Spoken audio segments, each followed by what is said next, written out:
Hello दोस्तों, कैसे हैं आप सब लोग। तो आज मैं आप लोगों के बीच लेकर के आया हूँ ज्योग्राफी का जो है महेश वर्माल का ये फिजिकल डिवीज़न चैप्टर। और ये चैप्टर है, जैसे कि आप सभी को पता है कि यह सीरीज़ चल रही है इसमें ज्योग्राफी का भी। और ज्योग्राफी का ये चैप्टर है भौतिक विभाजन, और इसमें जो है ना आपको बहुत ही मज़ा आने वाले हैं इस चैप्टर में। और यह चैप्टर जो है बहुत ही आसानी से हम लोग जो है इसको पूरी तरीके से डिस्कस करते हुए आगे बढ़ेंगे। और इसमें एक एक पॉइंट जो एग्ज़ाम के पॉइंट ऑफ व्यू से काफ़ी इंपॉर्टेंट है, आपके लिए काफ़ी फ़ायदेमंद रहने वाला है। तो चलिए हम लोग देख लेते हैं। ये आपको पता है कि महेश वर्माल का एनसीईआरटी सार संग्रह है, ये भौतिक विभाजन है, फिजिकल डिवीज़न। तो चलिए इसके बारे में आज हम लोग बात करते हैं। तो देख सकते हैं आपको सबसे पहला क्वेश्चन दिया हुआ क्या, सबसे पहला इसमें दिया हुआ भारतीय उपमहाद्वीप मूलतः किस भूखंड का हिस्सा है। तो ये गोंडवाना लैंड का हिस्सा है। तो आप सभी को पता होगा गोंडवाना लैंड। तो भारतीय उपमहाद्वीप किसका हिस्सा है, गोंडवाना लैंड का हिस्सा है। यानी इससे पहले जो है हमारी पृथ्वी जो है एक मतलब पूरी तरीके से पृथ्वी के अंदर जो है जो एक ज़मीन वाला भूभाग था, इसे पेंजिया कहा जाता था। और पेंजिया इसे क्या कहा जाता था, पेंजिया, इसे हम लोग पेंजिया कहते थे। और ये जो हिस्सा है आपको, यानी इधर जो ये मास नीचे वाला जो हिस्सा है, बाकी ये सब सागरीय हिस्सा था। साइड वाले हिस्से सब क्या था, सागरीय हिस्सा था। ठीक है, यह सारे सागरीय हिस्से थे। तो जब यह जो है पृथ्वी का भूभाग जो है जैसे जैसे यहाँ पे ये पानी जो है ना अपना जगह लेता गया, और यह क्या क्या इनको तोड़ता गया, यह जो है ज़मीन वाले हिस्से को तोड़ता गया। नीचे वाला जो हिस्सा है इसे हम गोंडवाना लैंड कहा गया, और ऊपर वाले हिस्से को अंगारा लैंड कहा गया। तो जब ज़मीन वाले हिस्से आपको देख सकते हैं, जबकि ज़मीन वाला हिस्सा जब ये ज़मीन वाला हिस्सा के बीच में पानी घुस गया, मतलब जैसे हम लोग आज तैतीस सागर, उस समय में 33 सागर के नाम से जाना जाता था। तो ये 33 सागर इसके बीच में आने से यह दो भागों में टूट गया, और नीचे वाला भाग जो है आपको गोंडवाना लैंड बन गया, और ऊपर वाला भाग जो है गोंडवाना लैंड कह सकते हैं। कौन सा लैंड, गोंडवाना लैंड। और ऊपर वाला भाग आपको अंगारा लैंड बन गया। कौन सा लैंड, अंगारा लैंड। तो यह जो भाग है अंगारा लैंड ऊपर वाला, और नीचे वाला गोंडवाना लैंड, और इसी का हिस्सा माना जाता है भारत को, भारतीय भूखंड को। भारत यहाँ से टूट करके इसका ये हिस्सा टूट करके ऊपर की ओर मूव किया, यानी उत्तर दिशा में मूव किया। तो इसलिए भारतीय उपमहाद्वीप मूलतः जो है ना गोंडवाना लैंड का भाग है, ये माना जाता है। और यही जो है आपको नीचे वाला जो गोंडवाना लैंड है, यही टूट करके आप देख सकते हैं, यह जो नीचे वाला हिस्सा यह टूट करके आपको इधर जो है ये आपको दक्षिणी अमेरिका बना, और इधर आपको यहाँ पे बीच वाला जो है यह अफ्रीका वाला हिस्सा है, और इधर आपको भारतीय भूखंड और ऑस्ट्रेलियाई प्लेट, ये सब गोंडवाना लैंड का ही हिस्सा है। भारतीय भूखंड और ऑस्ट्रेलियाई प्लेट यह गोंडवाना लैंड का ही हिस्सा होगा। जबकि बात करें ऊपर वाला और भारत का जो प्रायद्वीपीय भाग है, भारत का प्रायद्वीपीय भाग वो गोंडवाना लैंड का भाग था मुख्य रूप से, है ना। भारतीय उपमहाद्वीप मतलब आप ये समझेंगे कि नीचे वाला जो हिस्सा है, ये वाला भाग जो है ना भारत का, यह भाग आपको गोंडवाना लैंड का हिस्सा था, यानी उपमहाद्वीप प्रायद्वीपीय भाग। क्लियर है।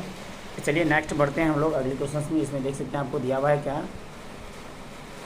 भारत में उपलब्ध पूरा चुंबकीय परिणामों प्रैग्मेटिक रिजल्ट के संकेत मिलते हैं कि प्राचीन काल में भारतीय भूखंड उत्तर दिशा की ओर विस्थापित हुआ। मतलब ये जो भारतीय प्लेट है वो किधर, उत्तर दिशा की ओर विस्थापित हुआ। यानी कि आपको नीचे वाला जो भाग था वो गोंडवाना लैंड, इससे जो है ना भारत किधर उत्तर दिशा की ओर मूव किया, उत्तर दिशा की ओर कह सकते हैं मुख्य रूप से। चलिए इसकी भूगर्भिक संरचना की बात करें तो आपको पता होना चाहिए। देखिए ये भूगर्भिक संरचना में आपको क्या दिया हुआ है, तो दृष्टि से भारत मुख्य रूप से 3 भागों में विभाजित है। कितने भागों में, 3 ही भागों में। अगर पहला भाग बात करें तो आपको हिमालय पर्वत है, दूसरा भाग उत्तरी मैदान है, और तीसरा भाग आपको ये दक्षिणी प्रायद्वीपीय पठार है। इसको हम लोग जो है ना बेहतर तरीके से थोड़ा सा मैप में देख लेते हैं। देखिए ये आपको मैप में एक लेकर आया हूँ, और इसमें बेस्ट तरीके से आपको है। पहला जो भाग है आपको यह हिमालय पर्वत का ये हिस्सा है, यानी कि ये कह सकते हैं ये वाला जो हिस्सा, ये वाला पूरा भाग यह हिमालय पर्वतीय हिस्सा है ना, पर्वत वाला हिस्सा। और इसके नीचे आएंगे तो आपको जो है ना यह भाग दिखाई देगा, ये मैदानी हिस्सा है। और उसके नीचे आएंगे तो आपको यह वाला भाग जो है प्रायद्वीपीय भारत का हिस्सा, जिसको आप कह सकते हैं, हाँ कौन सा भाग बोलेंगे हम लोग, ये प्रायद्वीपीय भारत का हिस्सा है। ठीक है, इस टाइप से यह 3 भाग में इसको बांटा गया है भारत को, भारतीय उपमहाद्वीप में। ठीक है, मतलब आपको भारतीय दक्षिण का प्रायद्वीपीय पठारवी हिस्सा आपको हो गया वो। ठीक है, तो यानी 3 भागों में विभाजित किया गया भूगर्भिक जियोलॉजिकल स्ट्रक्चर के अकॉर्डिंग।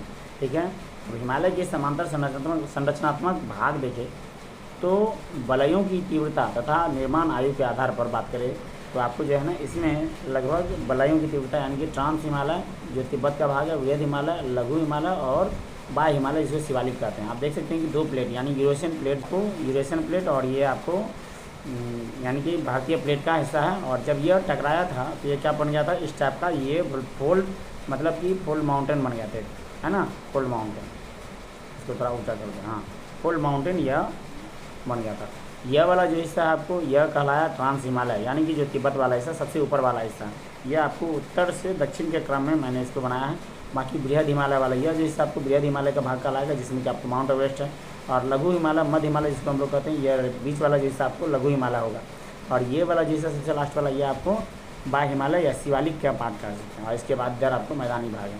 तो इस टाइप से जो है ना, यह हिमालय के समांतर, मतलब कह सकते हैं हिमालय के समांतर बलयों की तीव्रता तथा निर्माण के आधार पर बहुत सारे आपको ये हिमालयों का निर्माण हुआ। नेक्स्ट देख सकते हैं, हिमालय का निर्माण समांतर बला श्रेणियों से हुआ। समांतर बला श्रेणियों से हुआ। समांतर मतलब ये जो हिमालय है तो एक तरीके से आपको समांतर श्रेणी में है, इधर से है, इधर से है, ये समांतर श्रेणी में ही आपको ये बलय पड़ा, फोल्ड पड़ा है ना। तो यहाँ पे आप देख सकते हैं इसमें क्या दिया हुआ है कि हिमालय का निर्माण समांतर बलय श्रेणियों से हुआ। इनमें जो है प्राचीनतम, सबसे प्राचीनतम है बृहद हिमालय। कौन है? बृहद हिमालय का भाग जो है सबसे प्राचीनतम का है। इसके बाद उत्तर भारत में उप हिमालय क्षेत्र के सहारे विस्तारित समतल मैदान को क्या कहा जाता है? भाबर। तो आपको पता होना चाहिए कि भाबर जो होता है, जो शिवालिक श्रेणी है, सबसे नीचे वाला जो शिवालिक श्रेणी है, तो यहाँ से जो भी ये बहुत सारे गाद, मिट्टी, बालू जो यहाँ पे लाते हैं और बुलडोजर पत्थर बना करके यहाँ पे जो प्रदेश एक बनता है, ये भाबर प्रदेश कहलाता है। और इसके नीचे जो आपको यहाँ पे आएगा बहुत सारा जो यहाँ पे देखने को मिलेगा, ये तराई प्रदेश यहाँ पे होगा, ये भाबर प्रदेश होगा, तराई प्रदेश होगा, फिर इधर जलोढ़ के मैदान का निर्माण होगा आगे, है ना। यह वाला जो हिस्सा है आपको उत्तर भारत में उप हिमालय क्षेत्र के सहारे विस्तारित जो समतल मैदान है वो भाबर प्रदेश होगा। कौन सा प्रदेश? भाबर प्रदेश। जबकि हिमालय का पर्वत प्रदेश कौन सा है? तो वो है शिवालिक। हिमालय का पर्वतीय प्रदेश कौन सा है? आपको शिवालिक हो जाएंगे, हिमालय का पर्वतीय प्रदेश। ठीक है। इसके बाद शिवालिक सेल समूह के दक्षिण में स्थित भाबर क्षेत्र किस संरचना के उदाहरण है? तो यह गिरिपात के उदाहरण। गिरिपात मतलब यही पहाड़ से जो भी गिरते हैं, है ना, यहाँ से जो भी आपको गिरते हैं, तो ये कहीं कहीं यहाँ पे जो छोटे छोटे पत्थर गाद जो बनाते हैं, या किसके उदाहरण है? गिरिपात के उदाहरण है। यहाँ से जो गिरिपात की स्थिति है। और शिवालिक श्रेणी की अगर औसत ऊंचाई में बात करें, शिवालिक श्रेणी की बात करें तो हम लोग जो है ना शिवालिक श्रेणी में आप आ सकते हैं। यहाँ पर देखिए कि यह जो है ना श्रेणी की औसत ऊंचाई आपको 600 से लगभग, इसकी औसत ऊंचाई कितनी है? यहाँ पे 600 से 1200 मीटर। कितनी है? 600 से 1200 मीटर शिवालिक श्रेणी की औसत ऊंचाई है। इसके बाद लघु हिमालय निम्नलिखित श्रेणियों में से मध्य हिमालय। लघु हिमालय किन श्रेणियों के मध्य स्थित है? तो ये आपको महान हिमालय और शिवालिक के बीच में स्थित है ना। यहाँ पे आप आएंगे तो इस टाइप से यहाँ पे ये है मध्य थी महान हिमालय, उसके बीच में आपको लघु हिमालय मिलेंगे और उसके नीचे आपको शिवालिक श्रेणी देखने को मिलेगा, यह एक क्रम है। उसके नीचे आपको मैदानी भाग है ना। इस टाइप से याद दिया, यह वाला जो है यह लघु हिमालय है और यह वाला बृहद हिमालय होगा और यह वाला आपको शिवालिक श्रेणी होगा। क्लियर है। नेक्स्ट बात करेंगे हम लोग हिमालय की प्राचीनतम नवीनतम श्रेणी कौन सी है? तो हिमालय की सबसे नवीनतम श्रेणी आपको पता होना चाहिए कि जैसे कि ये फोल्ड जब पड़ा था, इसमें आपको मैंने बताया कि एक पहाड़ ये ट्रांस हिमालय जैसा है और ये आपको बृहद हिमालय है और ये आपको लघु हिमालय है और ये आपको शिवालिक है। तो सबसे नवीनतम जो फोल्ड हो रहा है, ये तो सबसे पहले पीछे से फोल्ड हो रहा है, सबसे नवीनतम जो फोल्ड हो रहा है ये आपको कौन सा है? यह आपको देखने को मिलेगा शिवालिक श्रेणी। कौन सी श्रेणी? शिवालिक श्रेणी। नर्मदा एवं तापी के बाद मध्य। अब यहाँ नर्मदा एवं तापी नदियों के बीच में कौन सी पर्वत श्रेणी है? चलिए इसको हम लोग थोड़ा सा मैप में देखते हैं बेस्ट तरीके से। यहाँ पे आप देख सकते हैं, इसको थोड़ा सा हम लोग अच्छे से समझते हैं। नर्मदा और तापी इन दो पर्वत श्रेणियों के बीच पाई जाती है ना। यहाँ पे देख सकते हैं आपको नर्मदा नदी ये बह रही है, नदी बह रही है नर्मदा नदी। ये जो नदी जा रही है यह आपको नर्मदा नदी है ना। यहाँ पे आपको ये विंध्याचल श्रेणी है और यहाँ पे सतपुड़ा श्रेणी है। तो विंध्याचल और सतपुड़ा के बीच में आपको यह भ्रंश घाटी से होकर के नर्मदा नदी बहती है। ठीक है। और जस्ट यहीं से आपको देख सकते हैं, तो थोड़े से नीचे आएंगे, यहीं पे आपको जो है ना ये सतपुड़ा पर्वत, विंध्याचल और सतपुड़ा के बीच में आपको नर्मदा नदी बह रही है यहाँ से। और यहाँ पे आपको एक और दिखेगा तापी नदी। तापी नदी सतपुड़ा और विंध्याचल के बीच से होकर के बह रही है। तापी नदी किसके बीच में? सतपुड़ा और विंध्याचल के बीच से होकर बह रही है। और यहाँ पे एक नदी और है जो कि आपको कौन सी नदी? नर्मदा नदी। यह भी आपको इसके समांतर बहती है, विंध्याचल के समांतर बहती है। ठीक है। चलिए नेक्स्ट बात करेंगे हम लोग, इसमें कुछ और चीज़ हम लोग देख लेंगे। यहाँ पे आप देख सकते हैं यह वाला चीज़ जो आपको अभी हम लोगों ने डिस्कस किया, बाकी भौतिक विभाजन और आप देखिए यहाँ पे आपको जो है ना पहला जो दिख रहा है यहाँ से आपको दिया हुआ पर्वत श्रेणी, ये पहला है काराकोरम श्रेणी, यहाँ पे आपको दिख रहा होगा। ये लद्दाख श्रेणी है और उसके बाद आपको जांस्कर श्रेणी है। काराकोरम, लद्दाख, जांस्कर ये पर्वत श्रेणी का भाग है जो कि ट्रांस हिमालय का हिस्सा है। यह सब ट्रांस हिमालय के भाग है। जब उसके नीचे आएंगे तो आपको जो है ना यहाँ से मिलेगा ये पूरा जो ऊपर वाला महान हिमालय, यहाँ से लंबाई में आपको ये महान हिमालय दिख रहा होगा।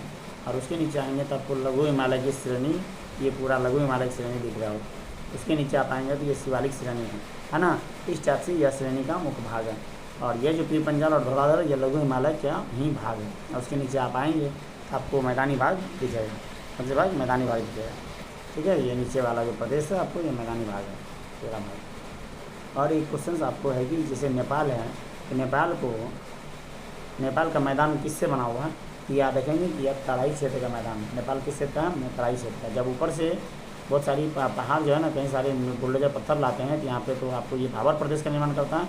भाबर प्रदेश के बाद एक दलदली क्षेत्र का निर्माण करता है। कैसा, दलदली क्षेत्र का यहाँ पे एक निर्माण करता है।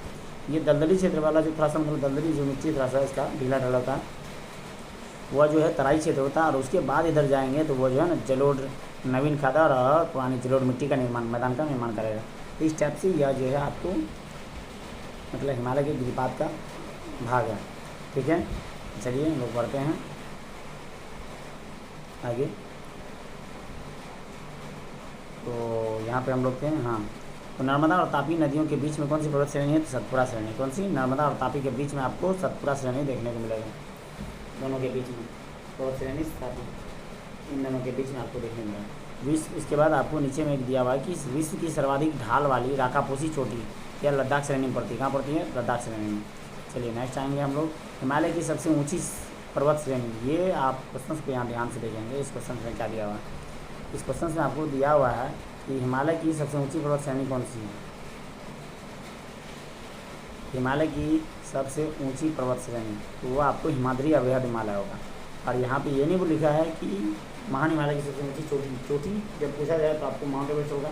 हिमालय की सबसे ऊंची पर्वत श्रेणी आपको हिमाद्री या वृहद हिमालय होगा। ठीक है ना, क्योंकि आपको दो ये जो है सबसे पहला पहाड़ जो है वृहद हिमालय है, उसके बाद लघु हिमालय, उसके बाद शिवालिक।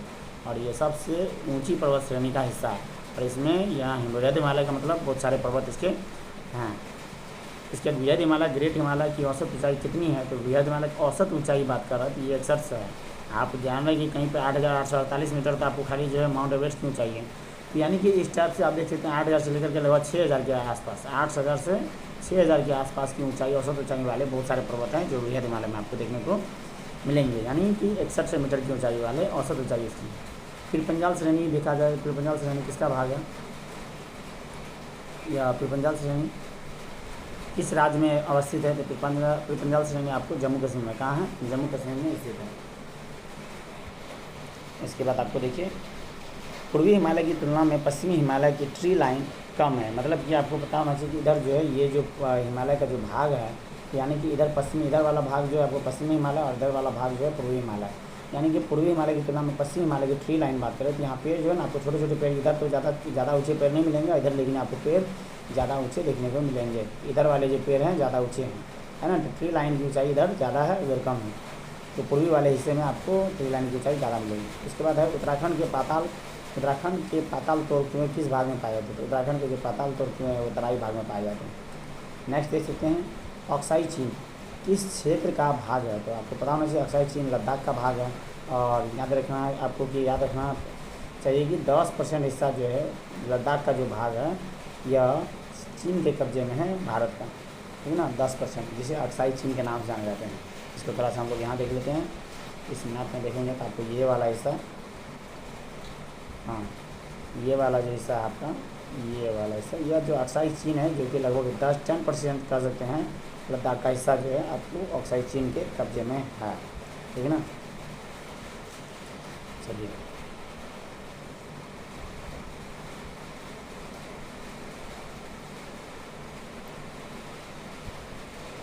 इसके बाद आपको देख सकते हैं कि विश्व पश्चिम हिमालय के प्रदेश के प्रमुख प्राकृतिक संसाधन क्या है, और वन पश्चिम हिमालय प्रदेश के प्रमुख प्राकृतिक संसाधन क्या है, तो वो है वन। वो क्या है, वन। भारत की प्राचीनतम पर्वत श्रृंखला कौन सी है, तो आपको पता होना चाहिए भारत की सबसे पुरानी नहीं दुनिया की भी सबसे पुरानी पर्वत श्रृंखला है यह जो अरावली है, अरावली सबसे पुरानी पर्वत श्रृंखला है ना। इसके बाद आप देख सकते हैं कि ये नेक्स्ट क्वेश्चन है, अरावली कौन सी पर्वत है? यह अरावली की अनुमानित आयु पूछा गया। अरावली की अनुमानित आयु आपको जो है 600 से 570 मिलियन वर्ष। कितने हैं? 600 से 570 मिलियन वर्ष अरावली की अनुमानित आयु। जबकि माउंट एवरेस्ट की बात करें तो माउंट एवरेस्ट को नेपाल में सागरमाथा के नाम से जाना जाता है। किस नाम से? माउंट एवरेस्ट को नेपाल में आपको सागरमाथा के नाम से जाना जाता है। क्लियर है? अरावली किस पर्वत की पर्वत श्रेणी है?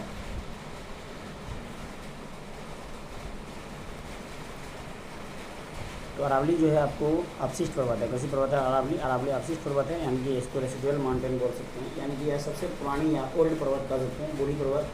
अभी तो इसका बहुत बचा पार्ट ही है। और एक ज़माने में अरावली पर्वत भी बहुत ज़्यादा ये ऊंचा हुआ करता था, माउंट एवरेस्ट के जैसा ही, लेकिन अभी जो है ये काफ़ी ज़्यादा इसका बस भ्रंश वाला हिस्सा, मतलब कुछ कुछ अवशिष्ट ही पार्ट बचा हुआ है, कटा छटा भाग। तो इसलिए अरावली दुनिया की सबसे पुरानी पर्वत श्रृंखलाओं में से एक है। ठीक है, जो भारत में पड़ती है। अरावली पर्वत को अगर आप देखना चाहते हैं, चलिए एक बार मैप में हम लोग देख लेते हैं। देख सकते हैं यहाँ पे आपको अरावली पर्वत है, ये अरावली पर्वत श्रेणी है, ये आपको देखने को मिलेगा। यह बहुत ही कटी छटी भाग है। अरावली पर्वत की सबसे ऊंची चोटी गुरु शिखर 17 से 22 मीटर, ये भी आप याद रखेंगे। अरावली पर्वत के जस्ट आपको पश्चिम में थार मरुस्थल दिखाई देता है। अरावली पर्वत के जस्ट अगर आप बात करें पूरब में, तो आपको मध्य भारत का पठार दिखाई देगा, है ना। और जस्ट उसके नीचे अगर दक्षिण में बात करें तो मालवा का पठार है। तो ये मालवा पठार आपको कभी बार ये पूछा भी जाता है कि मालवा पठार जो है किन दो पहाड़ियों के बीच में? तो ये अरावली पर्वत और आपको विंध्याचल पर्वत, इन दोनों के बीच में मालवा का पठार है। अरावली पर्वत और विंध्याचल के बीच में आपको कौन सा पठार देखने को मिलेगा? मालवा का पठार। और एक नदी है यहाँ पे आपको देख सकते हैं, ये माही नदी। माही नदी यह जो है ना आपको यह कर्क रेखा को 2 बार काटती है। कर्क रेखा कितने बार? 2 बार काटती है, जो भारत से होकर के गुजरती है। इसे 2 बार काटने वाली भारत में एकमात्र नदी है जो माही नदी है। देख सकते हैं। इसके बाद आपको यहाँ पे काठियावाड़ प्रायद्वीप है, और काठियावाड़ प्रायद्वीप में आपको जो है यह एक गिर पर्वत श्रेणी है। यह भी काफ़ी ज़्यादा इंपॉर्टेंट है। इसको थोड़ा सा हम लोग एक बार मैप को हम लोग थोड़ा डिटेल में हम लोग देख लेते हैं यहाँ से, ठीक है ना। आप देख सकते हैं, इसके कुछ पार्ट मैं बता देता हूँ इसमें। ये जो है सबसे पहला भाग आपको इस मैप में देख सकते हैं कि यह जो है हिंदुकुश पर्वत श्रेणी है। तो वो हिंदुकुश पर्वत श्रेणी कभी कभार पूछा जाता है कि भारत के किस हिस्से में हिंदुकुश पर्वत श्रेणी पड़ता है, तो यह उत्तर पश्चिम वाले एरिया में आपको हिंदुकुश पर्वत श्रेणी देखने को मिलेगा। इसके बाद जस्ट इसके छत पर, यानी कि अगर कह सकते हैं भारत का छत बोले या संसार की छत बोले, ये पामीर का पठार है। कौन सा पठार है? पामीर का पठार। ये आपको भारत का छत कह सकते हैं, है ना, भारत का मुकुट भी कह सकते हैं इसको, ठीक है। इसके बाद देख सकते हैं यहाँ पे आपको जो है यह वाला जो पर्वत श्रेणी है काराकोरम है। यह कौन सी पर्वत श्रेणी है? काराकोरम है। और इसी काराकोरम के जस्ट ऊपर आपको कुनलुन श्रेणी दिखाई देता है, कुनलुन श्रेणी। तो कुनलुन श्रेणी भी याद रखेंगे। कुनलुन श्रेणी यह भारत का हिस्सा नहीं है, और हिंदुकुश भी भारत का हिस्सा नहीं है, यह सीधे ऊपर है नीचे। इसके बाद यहाँ पे आपको केटू जो है गार्डन आस्टीन, यह जो है यह पाक अधिकृत, आपको बताना चाहिए कि यह पाक अधिकृत कश्मीर के अंतर्गत आता है। इसलिए भारत का यह तो जो है ना गॉडविन आस्टीन भारत का है, लेकिन अभी भारत में नहीं है, क्योंकि भारत के अंतर्गत ये नहीं आता अभी जो है यह वाला हिस्सा यूके वाले रीजन में, यानी पाकिस्तान के कब्जे में। इसलिए जो है इस वाले हिस्से को हम लोग अभी भारत में नहीं, भारत में तो दर्शाया जाता है, लेकिन ये भारत का ही भाग है। तो भारत का पूछा जाए कि सबसे ऊंची चोटी कौन सी है, तो आप केटू गॉडविन आस्टीन नहीं मारेंगे जब भारत का बोले। लेकिन जब भारत में पूछा जाए तो आपको जो है ना यह सिक्किम में कंचनजंगा होगा। क्या होगा? सिक्किम में आपको यह कंचनजंगा होगा भारत का, ठीक है। भारत में कंचनजंगा जो कि 8,586 मीटर है भारत का, भारत में अभी प्रेजेंट में वर्तमान में। तभी यह हिस्सा भारत के कब्जे नहीं है, जब भी भारत में आएगा तो ये जो है ना भारत का कहलाएगा, ठीक है। भारत का पैसे भी है ही वो। तो नेक्स्ट देख सकते हैं। इसके बाद आपको यहाँ पे आपको कैलाश श्रेणी है, ये कैलाश पर्वत श्रेणी। और कैलाश पर्वत श्रेणी जो है ना आपको यह ट्रांस हिमालय का ही भाग माना जाता है, इसका ही भाग है, आपको काराकोरम का ही आगे का भाग माना जाता है, ठीक है। नेक्स्ट इधर देखेंगे तो आपको यह जो ना बृहद हिमालय है, यह वाला हिस्सा तो आपको बृहद हिमालय है। और यहाँ पे बहुत सारा पर्वत है। यहाँ पे नंदा देवी पर्वत है, जो कि आपको जम्मू कश्मीर में यहाँ पे देखने को मिलेगा। नंगा पर्वत, सॉरी नंदा देवी नहीं, नंगा पर्वत। नंदा देवी तो आपको उत्तराखंड में होगा। नंदा देवी कहाँ है? ये उत्तराखंड में है। ये 7,816 मीटर है। उसके बाद आपको धौलागिरी ये जो है नेपाल में देखने को मिलेगा, जो 8,167 मीटर है। यहीं पे आपको अन्नपूर्णा है 8,091 मीटर है। और यहीं पे आपको माउंट एवरेस्ट भी है। यह सब जो श्रेणियाँ हैं, जो ऊंची श्रेणी है, ये आपको बृहद हिमालय का क्षेत्र में देखने को मिलेगा। इसके बाद यहीं पे आपको मकालू देखने को मिलेगा 8,481 मीटर। और कंचनजंगा यह भी बृहद हिमालय का ही हिस्सा है, जो 8,586 मीटर इसकी हाइट है, ठीक है। और इसका जो है आपको बताना चाहिए बीपीएससी में तो इसका सीक्वेंस पूछा गया था, है ना, जिसमें कि आपको 3 पर्वत श्रेणी को मुख्य रूप से दिया गया था। वो 3 थे, आपको ये धौलागिरी दिया हुआ था, जिसमें एक माउंट एवरेस्ट दिया गया था और आपको एक कंचनजंगा दिया हुआ था। इन तीनों पर्वत श्रेणी को मतलब इन तीनों पर्वत श्रेणी का क्रम पूछा था कि घटते क्रम में कौन सा है, घटते क्रम में कौन सा नहीं है। क्वेश्चन तो बहुत ही घुमा के पूछा था। जब तक आपको ये पूरा याद नहीं रहेगा अच्छे से तो आप बोल नहीं पाएंगे, आप नहीं वहाँ पे क्वेश्चन टिक नहीं कर सकते हैं। इसलिए इसको जो है ना क्रम में आपको याद रखना होगा कि किसकी हाइट कितनी ज़्यादा है। तो पहले क्रम में अगर इन तीनों में बात करें, सबसे पहला हाइट में सबसे ज़्यादा माउंट एवरेस्ट, दूसरा में आपको कंचनजंगा, तीसरा में आपको धौलागिरी आता है ना। देख सकते हैं आपको ये जो है इसकी ऊंचाई है आपको 8,847 मीटर, ये 8,586 मीटर और ये 8,167 मीटर। चलिए नेक्स्ट बात करेंगे आपको। इसके बाद ये जो है पीर पंजाल, यहाँ आप देख रहे हैं पीर पंजाल श्रेणी है और ये धौलाधर श्रेणी है। पीर पंजाल श्रेणी और धौलाधर श्रेणी, ये धौलागिरी है और ये धौलाधर है, कन्फ्यूज नहीं होंगे धौलाधर और धौलागिरी में, ठीक है। धौलागिरी जो है ये नेपाल का हिस्सा, जबकि धौलाधर जो है ये आपको जम्मू कश्मीर का भाग है। तो पीर पंजाल और ये धौलाधर आपको लघु हिमालय का भाग यानी मध्य हिमालय का हिस्सा है। और यहाँ से तो आपको 5 नदी, ये नदी का क्रम तो आपको पता ही होना चाहिए, आप सभी जानते होंगे। ये ऊपर से जो जाती है ये सिंधु नदी है और यहाँ से आपको झेलम, चिनाब, रावी, सतलज ये सभी नदियाँ मिल करके चिनाब के रूप में जाके सिंधु में मिल जाती है ना। ये सभी आपको नदी तंत्र है, सिंधु, झेलम, चिनाब, रावी, सतलज, ठीक है। चलिए इसके बाद आगे बात करते हैं और कुछ इसमें पॉइंट्स हम लोग बात कर लेते हैं। यहाँ पे आपको देख सकते हैं कि गंगा नदी उत्तराखंड से आपको गंगोत्री से निकलती है। मतलब उत्तराखंड से निकलते हुए गंगा नदी आपको कहाँ चली जाती है, ये सीधे बंगाल खाड़ी में गिर जाती है। और यहाँ पे यमुना नदी आपको इसी के बगल से यमुना नदी आकर के है ना गंगा में यहाँ पे मिलती है, और इसको थोड़ा सा गंगा में यहाँ पे आके मिल जाती है। और इसमें आप देख सकते हैं यमुना की सहायक नदी चंबल है, बेतवा है, और चंबल, बेतवा, केन नदी है ना। और यही बेतवा और केन नदी के बीच में कैमूर की पहाड़ी आपको दिखाई देता है ना। ये चीज़ देखेंगे आपको। इसके बाद यहाँ राजमहल की पहाड़ी है जो कि यहाँ झारखंड के हिस्सा पर, झारखंड के हिस्से में यहाँ पे बिहार में पड़ता है राजमहल की पहाड़ी। और इधर आएंगे तो आपको यहाँ पे गारो खासी जयंतिया, ये मेघालय की पहाड़ियाँ हैं, गारो खासी जयंतिया। और इधर आएंगे तो आपको जो है बहुत सारी पहाड़ियाँ देखने को मिलेंगी। ये डाफला की पहाड़ियाँ जो कि आपको अरुणाचल प्रदेश का भाग है। और इधर आएंगे तो आपको बहुत सारे पहाड़ी, ये पटकाई भूमि है, नागा पहाड़ी है नागालैंड में, लुसाई पहाड़ी है मणिपुर में, ये सब बहुत सारे पहाड़ी। उसके अराकान योमा आपको म्यांमार में देखने को मिलेगा, ठीक है। तो कुछ इंपॉर्टेंट। और ये छोटा नागपुर का पठार जो है आपको ये झारखंड वाले रीजन में आपको देखने को मिलेगा, छोटा नागपुर का पठार। इसके बाद आपको यहाँ से तो महानदी जो है गुजरती है और यह गंगा के उत्कल मैदान का यहाँ पे निर्माण करता है, उत्कल तट का। और यहाँ पे आपको महेंद्रगिरी है जिसकी ऊंचाई 1680 मीटर है। एनसीईआरटी में कहीं कहीं जो है महेंद्रगिरी को ही सबसे ज़्यादा हाइट, सबसे ज़्यादा पूर्वी घाट की सबसे ऊँची चोटी बताएगी। और आपको देखेंगे यहाँ पे आपको जो है यह जो है पश्चिमी घाट है और इधर वाला जो हिस्सा है आपको यह पूर्वी घाट कहलाता है, यह वाला हिस्सा पूर्वी घाट है। और यह तो कहीं पे कटा छटा है, लेकिन इधर वाला जो है एकदम सीक्वेंस में श्रेणी दिया हुआ है।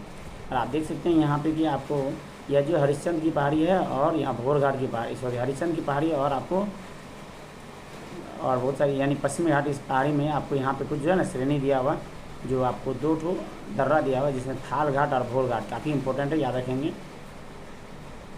यह जो है पश्चिमी घाट में आपको 2 ठो यह जो है ना थाल घाट और भोर घाट 2 दर्रा दिया हुआ।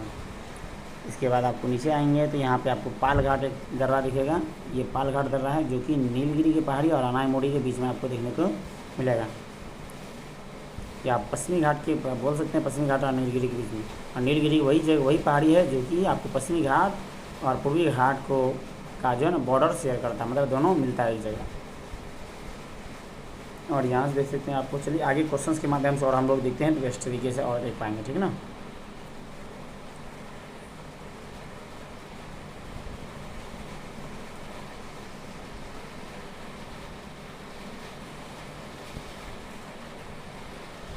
नेक्स्ट देख सकते हैं आप। इसके बाद जो है आपको यहाँ पे दक्षिण भारत की सबसे ऊंची चोटी अनाईमोड़ी है, जिसकी ऊंचाई कितनी है 2695 मीटर, जो केरल में पड़ता है। कहाँ पड़ता है? केरल में। नीलगिरी पर्वतमाला का विस्तार तमिलनाडु और केरल में, नीलगिरी का विस्तार कहाँ है? तमिलनाडु और केरल में। इन सभी को हम लोग देखेंगे अभी। महाराष्ट्र एवं कर्नाटक के मध्य स्थित पश्चिमी घाट को किस नाम से जाना जाता है? कोंकण तट के नाम से जाना जाता है। इलायची की पहाड़ियाँ कहाँ हैं? यह भी केरल और तमिलनाडु में है। और सेवराई की पहाड़ियाँ कहाँ? तमिलनाडु में। ये सभी को पहाड़ी को हम लोग अभी डिस्कस करेंगे। इसको पूर्वी घाट और पश्चिमी घाट परस्पर नीलगिरी की पहाड़ियों पर मिलते हैं। कहाँ मिलते हैं? नीलगिरी की पहाड़ियों पर। चलिए इसको एक बार हम लोग अब देख लेते हैं मैप में बेस्ट तरीके से इसका, ये सभी के बारे में। तो चलिए आइए, सबसे पहला था आपका क्या?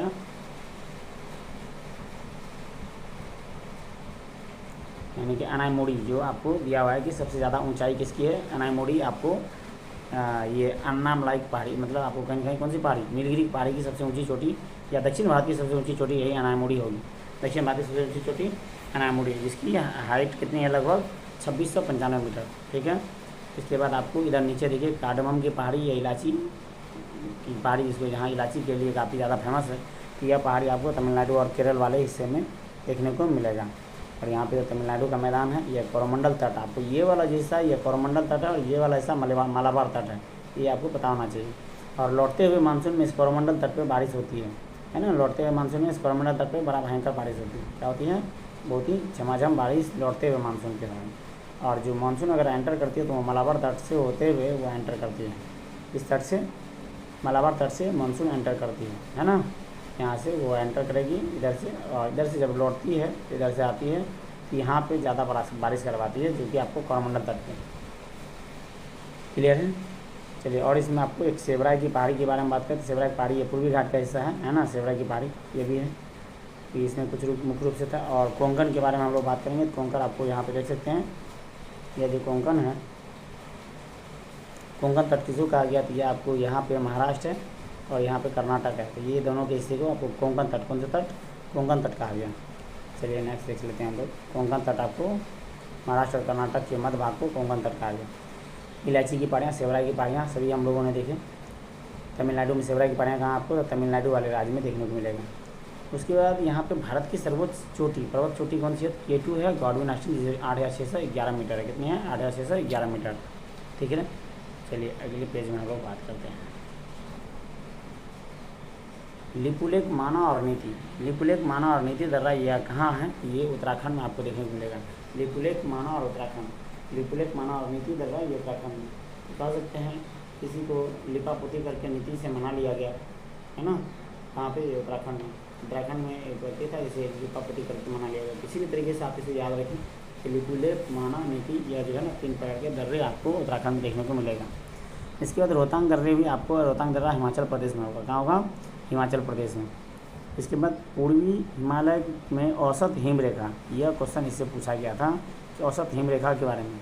तो पूर्वी हिमालय की अगर औसत हिमरेखा की बात करें तो ये 3500 मीटर है, तथा पश्चिमी हिमालय की औसत हिमरेखा 2500 मीटर है। यह क्वेश्चन आपको पूछा गया था कि पूर्वी हिमालय की हिमरेखा, पूर्वी हिमालय में असम की हिमरेखा पूछी गई।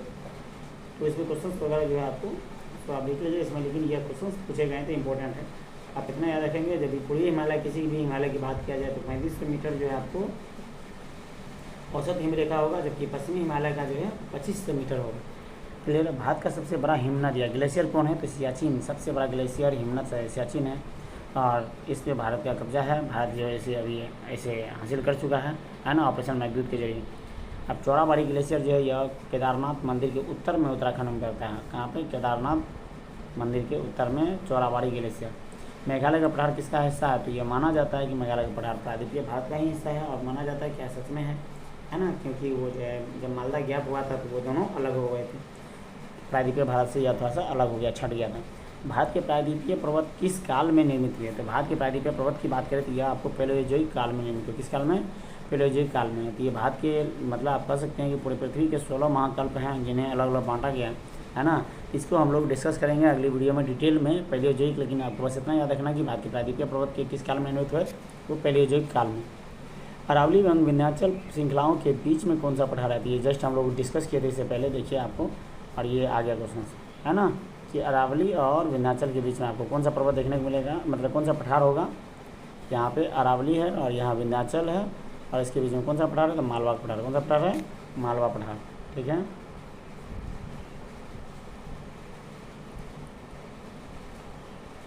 अरावली और विंध्याचल के बीच में दंडकारण्य क्षेत्र, मतलब दंडकारण्य क्षेत्र कहाँ अवस्थित है, तो ये दंडकारण्य क्षेत्र आपको याद रखना है कि उड़ीसा और छत्तीसगढ़ के मैदान को दंडकारण्य क्षेत्र माना गया। उड़ीसा और छत्तीसगढ़ वाले के सीमावर्ती इलाकों को दंडकारण्य क्षेत्र के नाम से जाना जाता है। लघु हिमालय एवं शिवालिक के मध्य में विस्तृत समतल संरचनात्मक को पूर्व में द्वार, तो लघु हिमालय एवं शिवालिक, लघु हिमालय एवं शिवालिक को पूर्व में, यानी कि ये अगर लघु हिमालय और ये शिवालिक है तो इसके जो पूर्व वाले हिस्से हैं, इधर वाले हिस्से को द्वार कहा जाता है। क्या कहता है, इधर वाले हिस्से को द्वार, और इधर वाले हिस्से को दून कहा जाता है। क्या कहा जाता है? दून। तो हिमालय में आप याद रखेंगे कि पूर्वी हिस्से को, पश्चिमी हिस्से को दून, पूर्वी हिस्से को द्वार कहा जाता है। जैसे हरिद्वार थोड़ा सा पश्चिमी हिस्सा का है ना, थोड़ा सा पूर्वी हिस्से में है, तो इसलिए उसे हरिद्वार कहा गया है ना। उसी तरह उत्तराखंड जो दून, जो पश्चिमी हिस्से में है, तो उसे दून कहा जाता है। इस टाइप से आप समझ सकते हैं। भारत का औसत समुद्र तल से किस तट, मतलब भारत का जो औसत समुद्र तल किस तट से मापा जाता है? तो ये आपको मुंबई से मापा जाता है। किससे? मुंबई से। भारत की समुद्र तट की कुल लंबाई कितनी है? तो 7516.6 किलोमीटर है भारत की समुद्र तट की कुल लंबाई, 7516.6 किलोमीटर। ये आपको पता होना चाहिए कि इसमें टोटल 9 राज्य और 4 केंद्रशासित प्रदेशों को मिला करके यह सभी जो है ना आपको तटीय क्षेत्र हैं। इसके नीचे आपको क्वेश्चन भी है। देखिए, भारत कितने राज्यों में समुद्री तटरेखा से संलग्न है? तो 9 राज्य और 4 केंद्र शासित प्रदेश। यहाँ सबका नाम दिया हुआ है, आप नाम देख सकते हैं इसमें, है ना। तो इसमें आपको ऊपर कर दूँ मैं, हाँ, यहाँ पे देख सकते हैं। इसमें गुजरात है, गुजरात, महाराष्ट्र, कर्नाटक, केरल, तमिलनाडु, पश्चिम बंगाल, आंध्र प्रदेश, उड़ीसा, गोवा, पुडुचेरी। ये पुडुचेरी आएगा। उसके बाद अंडमान निकोबार, ये आपको केंद्र शासित प्रदेश लक्षद्वीप और दादर नगर हवेली, दमन दीव। ये सारे जो है राज्य और केंद्र शासित प्रदेश हैं, जो कि जिसकी कुल लंबाई 7516.6 किलोमीटर है। ठीक ना, समुद्र तटीय लंबाई। इसके बाद प्राचीन भारतीय ऐतिहासिक भूगोल में रत्नाकर नाम किसका सूचक है? प्राचीन भारतीय इतिहास में रत्नाकर नाम किसका सूचक है? तो रत्नाकर हिंद महासागर का सूचक है। नेक्स्ट देखेंगे कि तमिलनाडु व आंध्र प्रदेश के समुद्री तट का क्या नाम है? तमिलनाडु व आंध्र प्रदेश समुद्री तट, जस्ट अभी हम लोग बात की थी, इसको कोरोमंडल तट कहते हैं। और कन्याकुमारी को किस नाम से जाना जाता है? केप कोमरिन या कुमारी नेस के नाम से जाना जाता है। जबकि अंडमान निकोबार की सबसे ऊंची चोटी की बात करें तो वो सैडल चोटी है। कौन सी चोटी है? अंडमान निकोबार की सबसे ऊंची चोटी आपको सैडल चोटी होती है ना, सैडल चोटी है। यहाँ पे सतलज एवं सिंधु नदी के मध्य स्थित हिमालय के भाग को कश्मीर में हिमालय या पंजाब हिमालय कहते हैं।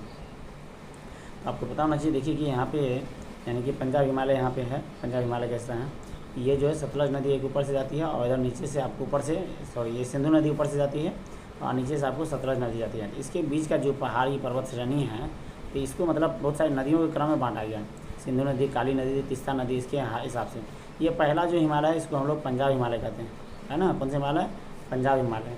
तो इस टाइप से आपको पंजाब हिमालय, उत्तराखंड हिमालय और नेपाल हिमालय और जो है आपको असम हिमालय, तो ये 4 हिमालय के रूप में मुख्य रूप से इसको बांटा गया। ठीक है, नेक्स्ट देख सकते हैं आपको ये जो है इसके नीचे, और इसमें कुछ मैं बात कर लूँ। इसमें आपको अभी जस्ट हम लोगों ने बात किया था इसके बारे में, अभी हम लोग आपको, हाँ, ये जो है इस तटीय इलाकों के बारे में एक बार थोड़ा सा हम लोग डिस्कस कर लेते हैं। ठीक है, ये आपको कोरोमंडल तट के बारे में मैंने बताया था कि आपको तमिलनाडु का मैदान है ना, यह जो तमिलनाडु है और आंध्र प्रदेश, इसके तट को कोरोमंडल तट बोलते हैं। कौन सा तट? कोरोमंडल तट। और तटीय मैदान की बात करें तो यहाँ से आपको ये सारे राज्य, यहाँ पे गुजरात देखने को मिलेगा, इधर महाराष्ट्र होगा, फिर यहाँ पे कर्नाटक, गोवा होगा, फिर कर्नाटक होगा, इसके नीचे आएंगे केरल होगा, तमिलनाडु होगा, है ना, आंध्र प्रदेश होगा, इसके बाद आपको यहाँ पे उड़ीसा होगा और इधर पश्चिम बंगाल। इस टाइप से ये लगभग 9 राज्य हैं। कितने राज्य हैं? 9 राज्य हैं। 3, 4, 5, 6, 7, 8, 9 राज्य हैं। और केंद्र शासित प्रदेश में आपको यहाँ दादर नगर हवेली यहीं पे देखने को मिल जाएगा, छोटा सा यहीं पे दादर नगर हवेली। उसके बाद आपको पुडुचेरी यहाँ पे देखने को मिल जाएगा और ये अंडमान निकोबार द्वीप समूह और ये लक्षद्वीप है। ये 4 केंद्र शासित प्रदेश हैं। इन सभी के तटीय सीमाओं को मिला करके 7516.6 किलोमीटर होती है। ठीक है, और आपको यहाँ पे मैं बता दूँ कि ये जो है सबसे जो दक्षिणतम चोटी है, मतलब भारत की सबसे दक्षिणतम बिंदु यहीं पे आपको है कन्याकुमारी, जिसे कुमारी नेस बोलते हैं। और यहाँ पे आपको एक महेंद्रगिरी भारत की मुख्य भूमि की दक्षिणतम चोटी दिया गया है। तो अगर कुछ ये भारत की मुख्य भूमि की सबसे दक्षिणतम चोटी कौन सी है, तो वो महेंद्रगिरी हो जाएगा। ठीक है, नेक्स्ट देख सकते हैं।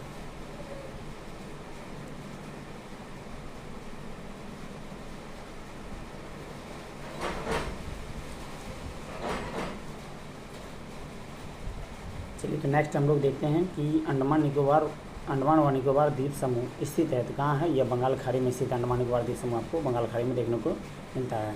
ठीक है, इसको थोड़ा मैं जूम कर दूँ। हाँ, यहाँ से आप देख सकते हैं कि अंडमान निकोबार द्वीप समूह कहाँ? बंगाल खाड़ी में आपको दिखाई देता है। इसलिए हम लोग देख चुके हैं। और इस अंडमान निकोबार द्वीप समूह में टोटल द्वीपों की संख्या कितनी है? तो 572 है। और 10 डिग्री चैनल जो है ना आपको अंडमान और निकोबार को अलग करने वाला जो चैनल है वो 10 डिग्री चैनल याद रखेंगे। और बैरन द्वीप जो है यह बंगाल की खाड़ी में, कहाँ है? बंगाल की खाड़ी में आपको बैरन द्वीप देखने को मिलेगा। और श्रीहरिकोटा, ये बैरन द्वीप अंडमान निकोबार द्वीप समूह का ही एक पार्ट है जहाँ पे बंगाल खाड़ी में आपको है। और श्रीहरिकोटा द्वीप कहाँ पे अवस्थित है, तो ये पुलिकट झील के समीप है। श्रीहरिकोटा कहाँ है, पुलिकट झील के समीप श्रीहरिकोटा आपको देखने को मिलेगा। जबकि राम सेतु की बात करें तो यह धनुषकोडी से प्रारंभ होता है और ये धनुषकोडी से ही जो है ना श्रीलंका की जो आपको दूरी पूछी गई थी, न्यूनतम दूरी वह 24 किलोमीटर, कितनी 24 किलोमीटर न्यूनतम दूरी है ना। तो जो ऑप्शन में तो नहीं था और बहुत कन्फ्यूजन वाला सवाल, थोड़ा सा सवाल में कन्फ्यूजन काफ़ी ज़्यादा क्रिएट तो किया गया था, है ना। चलिए, लक्षद्वीप कहाँ अवस्थित है, लक्षद्वीप अरब सागर में अवस्थित है। कहाँ है, अरब सागर में। भारत का कौन सा द्वीप प्रवाल निर्मित है, भारत का लक्षद्वीप जो है ना वो प्रवाल निर्मित द्वीप है ना। मिनिकॉय भारतीय तटरेखा की सुदूरवर्ती द्वीप श्रेणी में आता है। जो मिनिकॉय है तो भारतीय तटरेखा के सुदूरवर्ती द्वीप में आएगा। नेक्स्ट देख सकते हैं आप कि इससे भारत और श्रीलंका के मध्य कौन सा द्वीप है, तो भारत और श्रीलंका के बीच में आपको पंबन द्वीप, जिसे रामेश्वरम भी कहते हैं हम लोग, तो याद रखेंगे पंबन द्वीप भारत और श्रीलंका के बीच में है। और द्वीपों पर बसा हुआ भारत का सबसे बड़ा नगर, यह क्वेश्चन बहुत ही इंपॉर्टेंट है, BBI कह सकते हैं मुंबई, जो कि द्वीपों पर बसा हुआ सबसे बड़ा नगर है। कौड़ी क्रीक कहाँ है, तो यह कौड़ी क्रीक आपको कच्छ के रण में देखने को मिलेगा। सर क्रीक कहाँ है, तो यह भी गुजरात में है, जो कि भारत और पाकिस्तान का विवादित क्षेत्र है। बुर्जिल और बनिहाल दर्रे आपको किस पर्वत श्रेणी में, तो पीर पंजाल में देखने को मिलेगा। किसमें, पीर पंजाल में। मिजोरम को अन्य किस भौतिक नाम से जाना जाता है, तो ये मतलब मोस्ट इंपॉर्टेंट कर सकते हैं न्यू क्वेश्चन। मिजोरम को अन्य किस नाम से, तो मालेसिस बेसिन के नाम से, मालेसिस बेसिन के नाम से मिजोरम का भौतिक नाम है, याद रखेंगे। तो चलिए, कुछ पर्वत श्रेणी है जिसके कि क्रम हमेशा पूछा जाता है एग्जाम में अक्सर, तो हम लोग उनको थोड़ा सा देख लेते हैं और उसके बाद यह जो है हमारा वीडियो यहाँ पे एंड हो जाएगा, ठीक ना। तो इसमें देख सकते हैं आपको सबसे पहले दिया हुआ कि माउंट एवरेस्ट नेपाल में इसकी ऊंचाई कितनी है, तो 8,848 मीटर, मतलब 0.86 है। ये धीरे धीरे इसमें और भी ज़्यादा ये जो है ना यूरेशियन प्लेट और भारतीय प्लेट का टकराव हो रहा है, जिसमें कि और भी ज़्यादा इसकी हाइट बढ़ रही है। और K2 जो है गॉडविन ऑस्टिन, ये POK वाले रीजन में है, ठीक है, जो कि 8,611 मीटर है, भारत का ही अभी है। जबकि कंचनजंगा भारत और नेपाल के बॉर्डर पे है, ये भारत में सबसे ऊंची चोटी 8,586 मीटर कंचनजंगा हो जाएगा, ठीक है। ये तीनों का क्रम याद रखेंगे। तो सबसे हाईएस्ट आपको ये क्रम में दिया हुआ, सबसे हाईएस्ट माउंट एवरेस्ट, उसके बाद K2, उसके बाद कंचनजंगा, उसके बाद आपको मकालू मिलेगा जो 8,481 मीटर, फिर धौलागिरी आएगा जो कि 8,167 मीटर है, ठीक है। यह दोनों नेपाल में है, मकालू और धौलागिरी। इसके बाद नंगा पर्वत आपको भारत में है जो 8,126 मीटर उत्तराखंड में देखने को मिलेगा। अन्नपूर्णा नेपाल में है 8,091 मीटर। नंदा देवी भारत में है, ये आपको 8,000, ये जो नंदा देवी है, यह नंगा पर्वत आपको हो गया नंदा देवी, यह उत्तराखंड, सॉरी। नंगा पर्वत आपको जम्मू कश्मीर में है जो भारत का ही हिस्सा है, 8,126 मीटर। नंदा देवी उत्तराखंड में 7,816 मीटर। अन्नपूर्णा नेपाल में है जो 8,091 मीटर। इसमें आप कन्फ्यूज नहीं करेंगे, नंगा पर्वत नंदा देवी, है ना। कामेत भारत में 7,756 मीटर है, कितने हैं इसकी ऊंचाई, 7,756 मीटर, ये भारत की है। और नामचा बरवा आपको भारत तिब्बत चीन पे है जो कि 7,782 मीटर है। इसके बाद एक गुरुला मंदाता है जो यह भी तिब्बत चीन के क्षेत्र है, जिसमें कि 7,728 मीटर इसकी हाइट है। तो यह आपको एक सीक्वेंस में एक क्रम दिया हुआ है ना, इसको आप याद रखेंगे। ऊपर से कम 5 तो जरूर याद रखेंगे, यहाँ तक तो क्वेश्चन पूछा जा चुका है ना, यहाँ तक तो क्वेश्चन पूछा गया है। तो mount Everest, K2, Kanchenjunga, Makalu, Dhaulagiri, इसके बाद नंगा पर्वत, अन्नपूर्णा, नंदा देवी, कामेत, इस टाइप से आपको याद रखना है। चलिए, अब इसमें एक नीचे में एक पॉइंट से दिया हुआ है कि सिंधु सतलज एवं सिंधु नदी मध्य स्थित हिमालय कश्मीर हिमालय और पंजाब हिमालय के नाम से जाना जाता है, ठीक है। इसका चलिए नेक्स्ट देख सकते हैं, इसका और भी कुछ है। हाँ, तो ये आपका जो है ना ये लास्ट स्लाइड है। इसमें इस तरीके से हम लोगों ने जो है ना आज भारत के भौतिक विभाजन का पूर्ण रूप से डिस्कशन किया है बेस्ट एक्सप्लेनेशन के साथ। आशा करता हूँ इस वीडियो से आपको फ़ायदा ज़रूर मिला होगा, और अगर आपको इस वीडियो से लाभ मिल रहा है, फ़ायदा मिल रहा है, तो आप ज़रूर कमेंट करें और बताएं इस टाइप की वीडियो और भी अगर आपको चाहिए तो मैं दूंगा। और आपको बस एक ही काम करना, आप सब्सक्राइब कर लीजिए, लाइक कीजिए, कमेंट कीजिए, है ना। इसके बाकी के लिए धन्यवाद, आगे के लिए बने रहिए। जय हिंद।